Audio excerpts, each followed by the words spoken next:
እንዴት ናችሁ? ሰላም ናችሁ? አንድ መልእክት ላስተላልፍ ነው የመጣሁት። መጽሐፍ ቅዱስ ወይም ባይብል ምንድን ነው የሚለውን ነው የምናየው ዛሬ። በትንሹ እናያለን፣ ቀጣይ እያሰፋን እንቀጥላለን። ስለዚህ መጽሐፍ ቅዱስ በዓለም ላይ ከሚገኙ መጽሐፍቶች ሁሉ የሚለይ መጽሐፍ ነው። ዩኒክ የሆነ መጽሐፍ ነው እና ይህ መጽሐፍ ብቸኛ የእግዚአብሔር ቃል እውነት የሚገኝበት እና የእግዚአብሔር ቃል የሆነ መጽሐፍ ነው። ባይብል የሚለው ቃል የመጣው ከግሪክ ቃል ነው። እርሱም ባይብሎስ ከሚባል ከግሪክ ቃል ነው የመጣው። ያም ማለት ቡክ ወይም መጽሐፍ ማለት ነው። መጽሐፍ ቅዱስ የሚለው ማለት ነው። ከዚያ ባሻገር እንግዲህ በተለያዩ 3 ቋንቋዎችን የተጻፈው መጽሐፍ ቅዱስ በዕብራይስጥ፣ በአራማይክ እና በግሪክ በተለያዩ ቋንቋዎች በ3 ቋንቋ ነው የተጻፈው።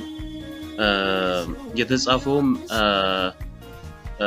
ከ1600 ዓመት በላይ በሚሆን ጊዜ ውስጥ ነው የተጻፈው።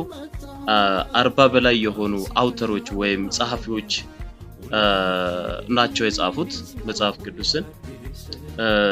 ይህ መጽሐፍ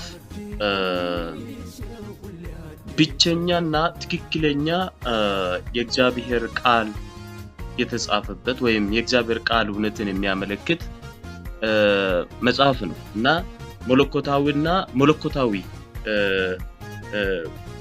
በነቸሩ መለኮታዊ የሆነ የእግዚአብሔርን ኃያልነት እና ከእግዚአብሔር ጋር የሰው ልጆች ያላቸውን ህብረት የሚያሳይ ሱፐርናቹራል እና ዲቫይን ነው በሁሉም ነገሩ መጽሐፍ ቅዱስ።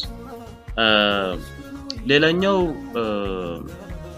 እንግዲህ መጽሐፍ የብዙ ሺህ ዓመታት ታሪክን በውስጡ የያዘ ነው። ከዘፍጥረት እስከ ዮሐንስ ራእይ ካየን የብዙ ሺህ ዓመታት ታሪክን በውስጡ የያዘ ነው። ይህ መጽሐፍ አንድ ነው፣ ግን ከመጀመሪያ እስከ መጨረሻ የማይነጣጠል ግንኙነት ያለውና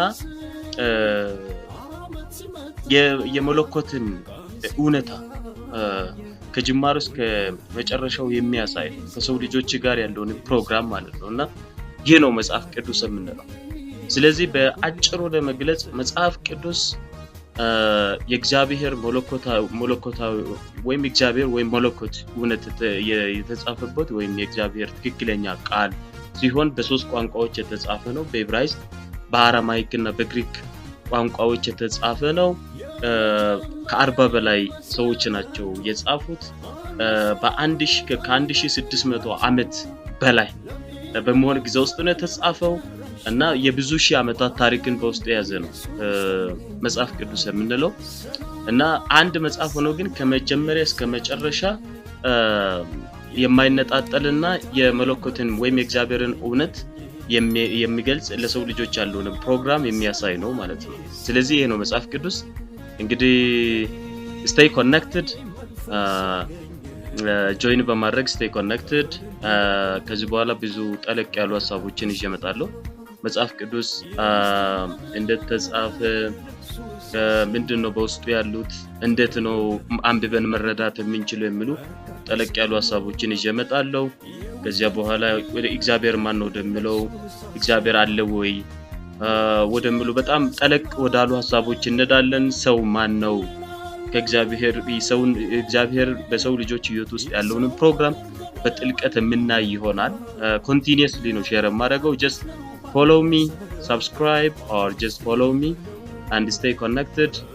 Have a good time, stay blessed. Thank you.